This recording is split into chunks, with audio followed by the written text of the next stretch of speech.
fazer isso. Oh, meu Deus. Bora parar, pô, tá ficando sem graça aí. A fotógrafa. Oh, meu Deus do céu. Isso aí.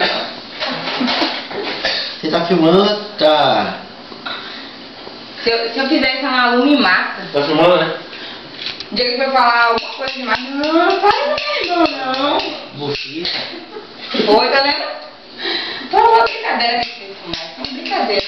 Não tá vendo, não.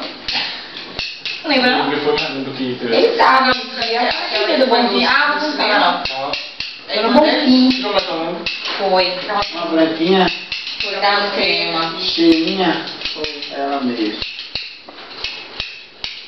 Quem é Bufita?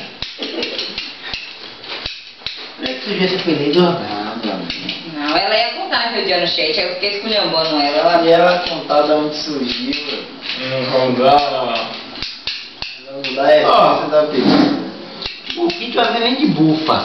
Ah, tá pegando direto. Sim, ele também é bufinho. Só que ele também é bufinho. Docinho, pô. É docinho. Doce como é? É docinho, é docinho.